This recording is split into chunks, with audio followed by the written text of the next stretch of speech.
So Rafael Nadal crashes out in Barcelona in the second round. Will he be ready come Roland Garros to compete at the very highest level? Only time will tell.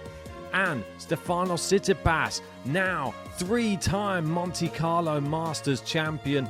An incredible performance and a resurgence from Stefanos. I can't wait to see if he will be competing come Roland Garros too. And now Raducanu back on our screens, back winning matches. Could she have a shot at the next Grand Slam?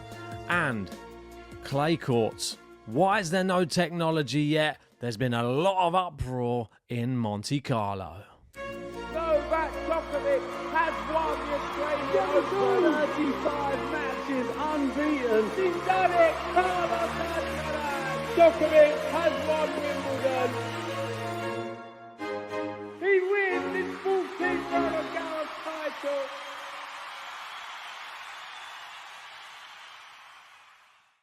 Hey, welcome back, tennis fans. Another episode of The Countdown. And this one I'm just going to bring to you. Unfortunately, JG unable to make this one, but hopefully he is doing all right.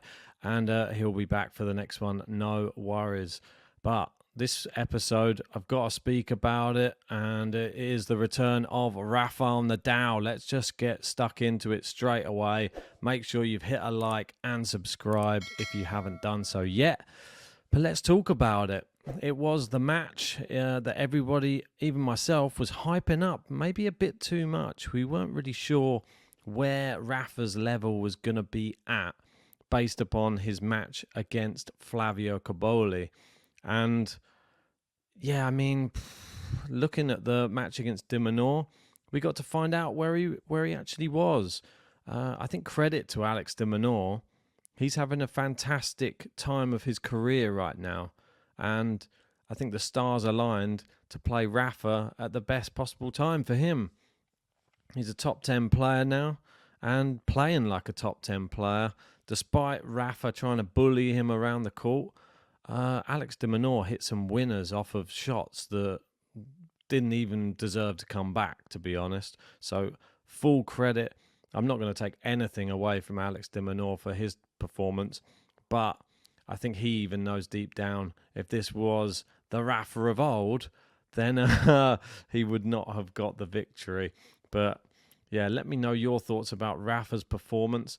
I still think there's a long way to go. Let's have a look at this quote that was taken from him after the match.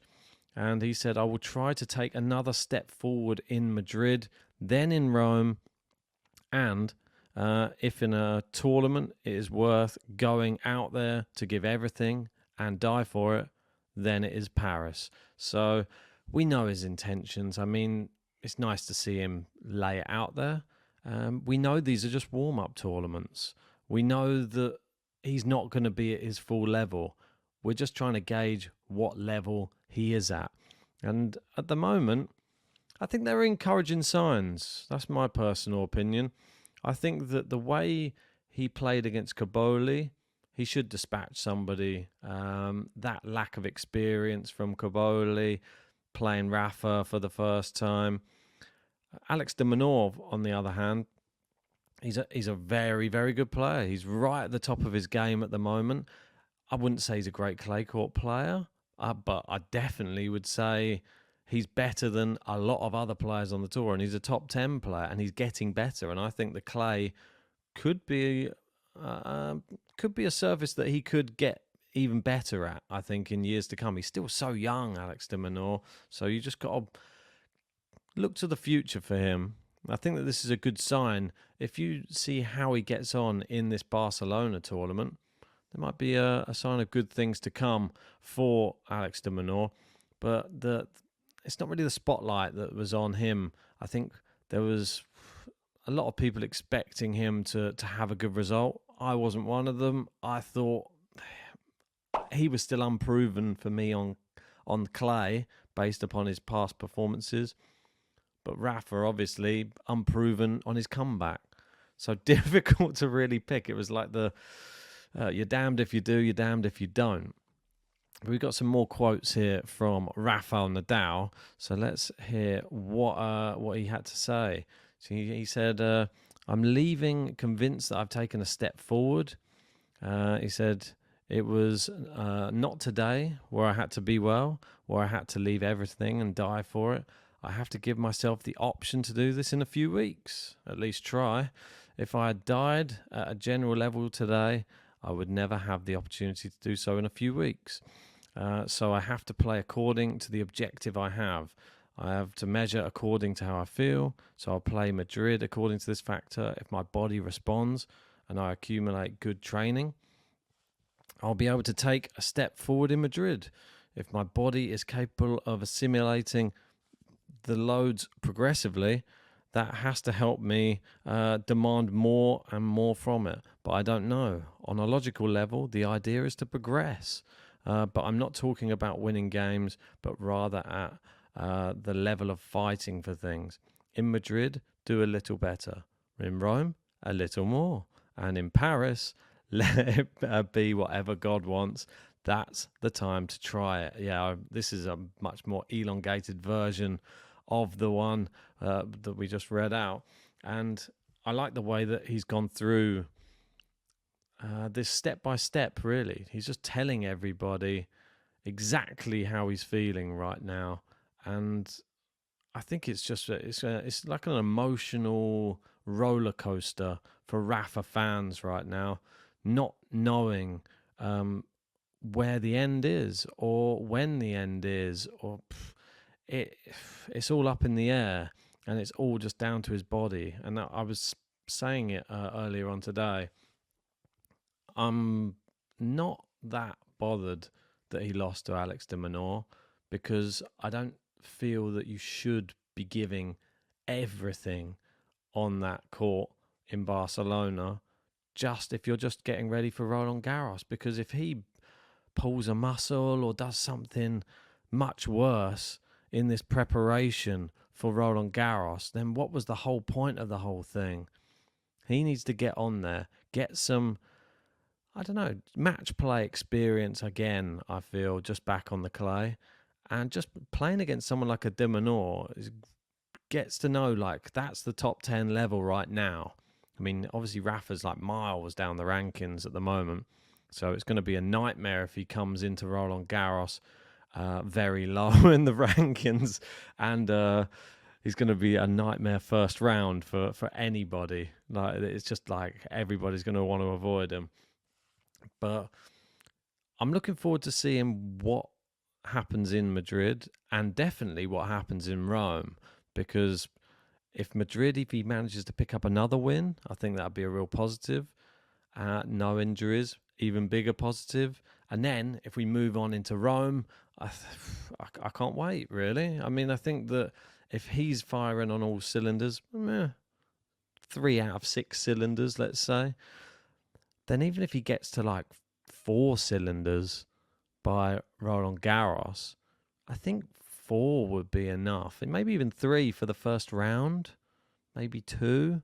And then the level may start just to come back step by step. I mean, hopefully he gets an easy, like a qualifier or something in the first round. You never know what could happen.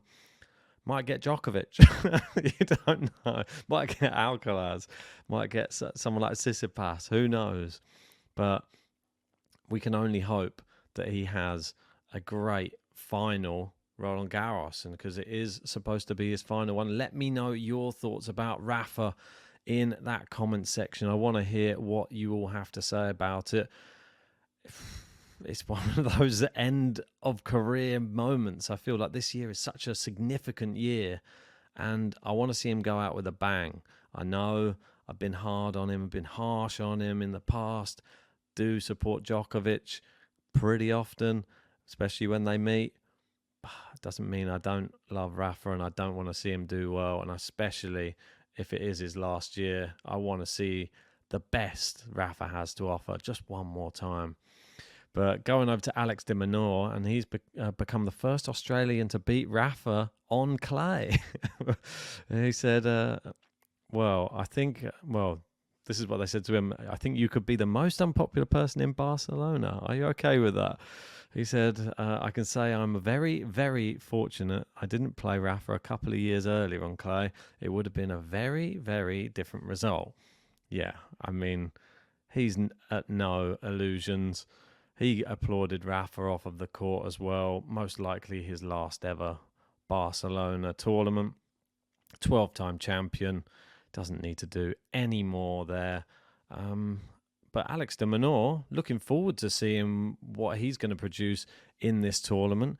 Will Alex de Minaur be able to go on and win the whole thing? That's a big question. I mean, he's playing Arthur Fils in that next round. Could have a match up against Dusan Lajovic or Fokina in a quarterfinal. But he is on the side of the draw of Stefanos Tsitsipas. And Tsitsipas, I think he's the favourite for the whole thing. You'd have to say Alex de Minaur, though. If he was to get through, you've got Casper Ruud in there as well, but I still feel the favourite's got to be Tsitsipas. But I say keep an eye out for Dusan Lajovic as well, because Dusan Lajovic is a bit of a crafty player. He had a really good result. He beat Ugo Humbert. Underdog win for Dusan Lajovic. But that's enough about the Barcelona tournament that's going on right now. And I just want to go back because I didn't get to speak with you all about Monte Carlo, give you all of my thoughts. I was away in Amsterdam, just hanging out with Talon Griekspoor. No, I wasn't really. I was just over there on a short weekend break with some friends. So I didn't get to see all of the tennis, but I did get to see some highlights. And there seemed to be a lot of stuff going on. And most of the stuff was to do with bad line calls. I know we had Tsitsipas win the whole thing in Monte Carlo, but I mean, Yannick Sinner, this match, it was the bad line call which changed the whole match. Essentially, it was going to be a double break. I mean, Tsitsipas was already down a break in the final set, but it was going to be a double break, and it was so far out that I don't really understand how this keeps happening. And we've had other players complaining about it as well. The officiating, not great, I'd say, at Monte Carlo. And for a Masters, needs to be a lot better. And they don't ever seem to have an answer for it. They just seem, everyone can make mistakes. So Yannick Sinner, he's happy to accept it. He said on the bad line call, everyone can make mistakes. I also can make mistakes. He said, no, it happened. You cannot do it. You cannot do anything anymore. It's already the past. I mean, he seems very accepting in the whole thing. He said it's tough to accept. It's tough to swallow because I was playing some great tennis at this point. I was playing well. Tactically, everything went in the right direction. Everyone can make mistakes, unfortunately, or fortunately. Also, I can make mistakes. And it went like this. Then after having cramps, it's a consequence of most likely this is what happened, because it also goes to the nervous side of the brain. And then after that, it's not easy to play. I tried my best still. Stefanos raised the level, but when the momentum changes, it goes like this. This is the fun part of tennis. I mean, he's under no illusions either. He knows how a momentum shift can happen in tennis matches, and that's why these line calls are so important. You've got people's livelihoods that are literally in the hands of lines people or in the hands of umpires who are making bad calls. And I'm the first person to call out for it on hard courts, grass courts. Get rid of the human error. Use technology. It saves all of the arguments. So I'm more than happy if they could find something to do it, and if they could do it on the clay, brilliant. Please find the technology. Let's fine tune it, because they say that the clay moves and you can't have it the exact thing. Well, let's try and get as close as possible, because I can't have tennis matches like this. Such a pivotal one, and massive really for Sinner as well. Got to realise this guy is on an incredible run right now, and this is sort of halted a bit of momentum, I'd say, because everybody was just umming and ahhing. Is he going to be good on the clay? This type of thing. My personal opinion, if he wins that match, he wins the tournament. No disrespect to Casper Ruud, he wins the tournament. The winner of the tournament was coming out of that semi-final, I believe, once Casper Ruud got there. I think Casper Ruud's brilliant, but I think he can get to a final. I just don't think he's great when he gets to the final against the top players. And he managed to get through his semi-final, but I don't think the final he would have been able to. And you saw it against Tsitsipas. He got absolutely battered. Unfortunately, I just don't think he has the power that the others possess, and I think that's where he lacks. He does better on maybe a slightly slower court with a bit more top spin and that type of thing. But yeah, when you're lacking the power and the pace on every single shot, you're always going to be behind in the rally. We got Tsitsipas's reaction as well to this. He said, the match would have been completely different if that ball was called out. It might have had a bigger influence on my opponent than it had on me. I was dealing with a breakdown at that moment. Of course, a double break wouldn't have made things easier for me.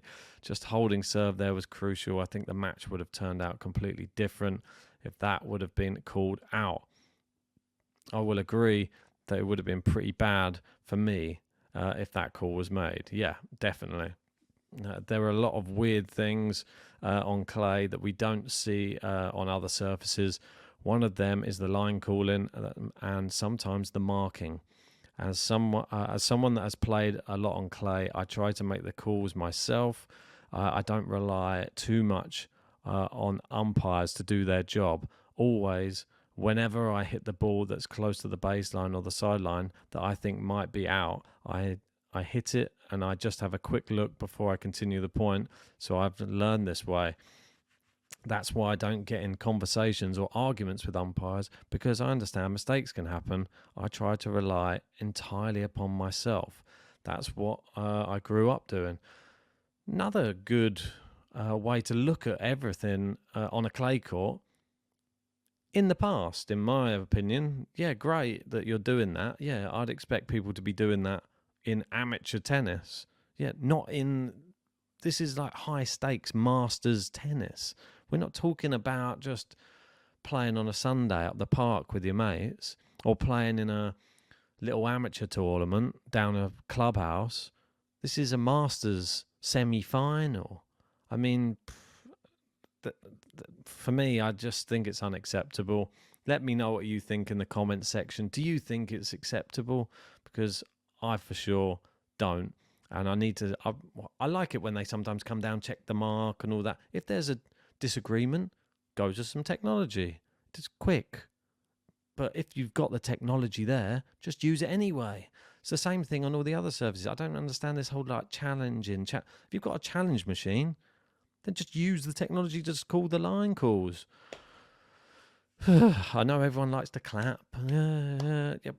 How about we just have the players actually get the rewards for if they're playing good tennis or not? That would be a better idea. And then maybe you'd see less player meltdowns on court. And speaking of player meltdowns, that's what this has been causing, as we know. And, well, I know that other people have been coming out speaking about some of the umpires and stuff. Holger Rune, not happy. Especially with this from the ATP Tour, said, "May the force be with you, Jannik Sinner." And that was against Holger Rune, and who said, "Meaning what? Not that you gave me the best conditions in the first place, having to play 2 matches the day before, ending late, leaving almost no recovery time. The chair umpire making crucial mistakes and giving the wrong warning that disturbed the game. May the force be with you. Jesus Christ. I mean, he likes to complain, Holger Rune, but I think I'm sort of on his side a little bit on this one. I know that I sometimes throw him under the bus, but I'm not going to this time. I think it's warranted for him to be a bit disgruntled. And the ATP Tour, they're jumping on the Sinner bandwagon a little bit here. I quite like Holger Rune standing up for himself. Let me know what you think in the comments section. Do you think he's making a big to-do about nothing? Or do you think he's been a bit screwed over by having such a congested schedule, obviously, playing matches that get interrupted and have to continue?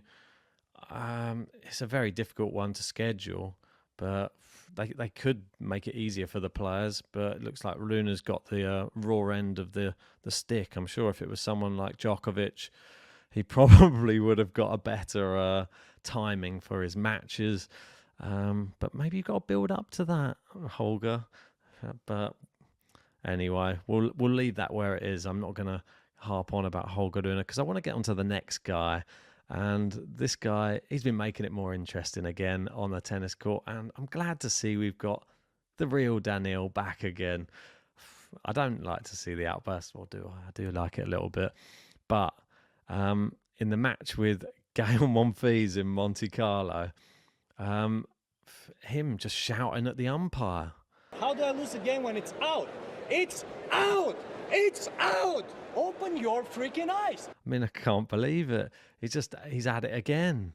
I mean, clearly two balls that just landed out. I mean, for me, I thought both were out. The second one was actually called out.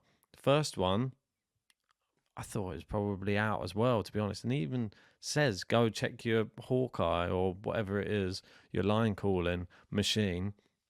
If it shows it out, this is what I mean. Like, why do we even have it on clay if they're not even going to use it? It doesn't even make sense to me to even have it. So Daniil, very hot and bothered, and happening to him again, it would seem, in his next match that he played against Karen Khachanov as well. I mean, Khachanov, in this match, I believe he threw his racket at the back as well. I'm not sure what's going on. He's clearly fallen out of love with these clay courts again. And Daniil Medvedev, I still think he's a bit of a prime-time player. I like watching him. I still feel like he's a bit hard done by with these calls. But it shouldn't be on him to have to argue. He nearly did a Rublev, didn't he? He went after the line judge, saying, why is he not doing his job properly? And then the umpire had to calm him down and say, don't attack the line judge. It's just like, who else do you complain to? He had like the tournament organizer or the steward coming over to speak with him as well. But just get the call right. This is what... I can't say it enough times. We're playing a professional sport. You can't get this many mistakes in a tournament. It just looks bad, and something needs to change. But that's my personal opinion. Tell me what you think, or do you like the clay the way it is? Keep it the way it is. We like the controversy. We like the outbursts, and we like players maybe losing matches that they shouldn't. But anyway, I'll move on from a bit of doom and gloom and move into something slightly more exciting, especially if you are British, because Emma Raducanu, she is back and back on the warpath. I love to see this. Beating Angelique Kerber 6-2, 6-1 in Stuttgart as well. Relentless aggression, gorgeous forehand winners, steely determination, and a joy to see Emma playing this type of tennis again. A third win of the season on clay, and she's exactly where she needs to be. Yeah, I mean, if you add this to the last two matches that she just played, and I'll just bring them up here. She just played in the Billie Jean King Cup, and this was against two French players in France as well. So, and she came back from a set down in both matches. I think she was a set and a break against Garcia as well. So she beat Garcia 3-6, 6-3, 6-2, and then Diane Parry as well, 4-6, 6-1, 7-6. And some of the shots she was pulling off, absolutely incredible. Backhands down the line, on the run, forehand, drive, volley. The serve was popping. Emma Raducanu is a great clay court player. I mean, I didn't really doubt it. I know that she had a good result in Stuttgart as well. When she was playing Iga, when Iga was on that incredible run, I think she only lost to her by one break a set, which at the time, everyone was getting breadsticks and bagels. And so Raducanu, to be able to turn it around and only get a broken once in each set during that period, I think that was telling. And now she's had these surgeries. Now she's looking more confident. We had the Indian Wells, 2 wins. She beat Masalova. Yastremska, there was a retirement, but she was 4-love up. And then Sabalenka, quite a close match, 6-3, 7-5, against somebody who just won the Australian Open. So, I mean, where else do we go from here? I mean, after that, from strength to strength, isn't it? Just absolutely brilliant. I actually really like her chances on clay. I don't know what it is. I mean, looking at the draw, it's not great because she's playing Noskova next. But Noskova is somebody I believe that she beat on clay before. I think it was at Roland Garros. But if she beats her, then she probably have to play Iga next. So this is a good barometer of where Emma Raducanu's tennis is at. If she's able to beat Noskova, this is big for me because I think Noskova, she's overtaken Raducanu in the hype, really, of someone coming through on the tour. And now, if she beats Noskova, is she going to be ready for Iga? I mean, it's a big ask, a big step up, but she plays the way she's playing. She's beaten some big players. Do not rule her out. That's all I can say.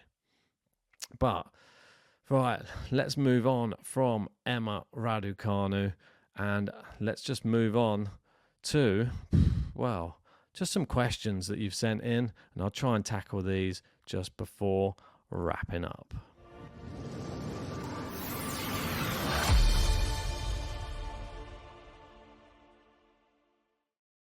So I put out a post, so it'd just be good to just see what questions that you've been asking.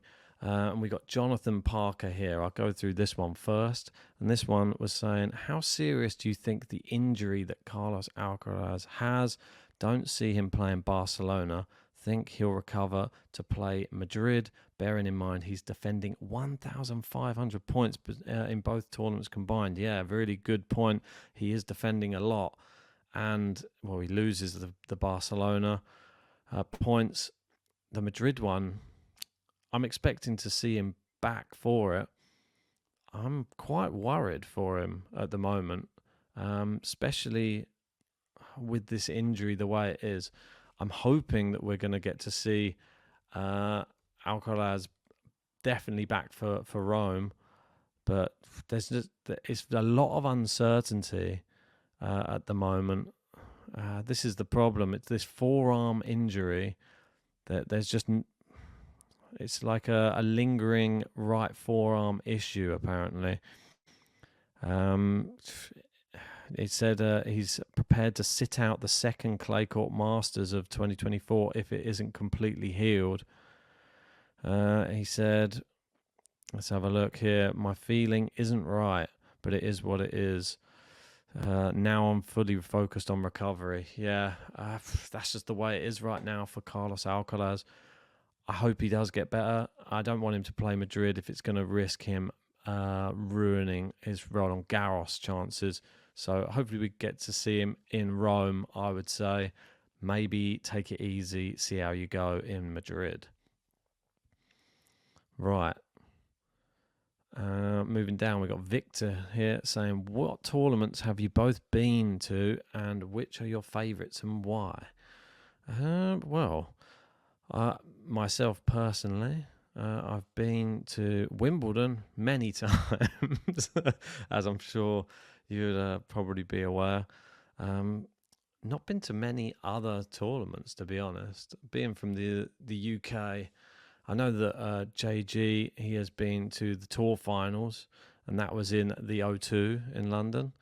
And we've both been to a few challenger events, and they have been in other countries, though, in Croatia and in Portugal. But it would be good to get to a few different tennis events, maybe at the back end of this year, maybe the summer. We'll have to wait and see, but we'd love to go and bring you some coverage from some of the other events as well. Moving down, we've got Martin Kolev saying, do you guys think if Grigor wasn't in the big three generation, he would have won more? Yeah, I do. Yeah, I think he would have, I'm not sure he'd have any Grand Slams, but I think he would definitely have a lot more Masters, that type of thing. I think he's a very, very solid player. But yeah, there's just part of me that just thinks that he's still lacking a little bit of something. Just a small smidge. And somebody else may have stepped up and just taken the crown. We'll go with some other people's questions as well, just so we don't get all the same people. And we've got MC Hayes Lover saying, do you think Rublev will win a 1000 event on clay this season? No, I do not. Not the way he's playing right now. He's in terrible form. Andrei Rublev lost to Nakashima in his last match. I mean, it's just going from bad to worse for Andrei Rublev. Chin up, mate. Hopefully it all goes well in the next tournament. Let's have a look down, see which other questions we've got here. We've got Gary saying, do you think Alcaraz should be considered the favourite at all clay events he enters, considering it's the surface that suits his game with all this variety he has? Or do you think Sinner's incredible current form makes him the favourite? I think if Alcaraz is fully fit, then Alcaraz is favourite. That's my personal opinion. But at the moment, he's not fully fit. So I would make Sinner a favourite. Tough to really see. I mean, the way it's going at the moment is Stefanos Tsitsipas. Is he going to be a real big favourite as well? Have to wait and see how the bookies have that one. But if Tsitsipas continues his good form, the odds could shorten dramatically come Roland Garros. We don't need to answer this one. When will we see Rafa? We just saw him. But yeah, I think that's it. So I'm just going to wrap it up there. Thanks for joining for this episode. Sorry that it was just myself on my own, but JG will be back for the next one. So make sure, hit a like, subscribe, and join us for more tennis action coming up all this week.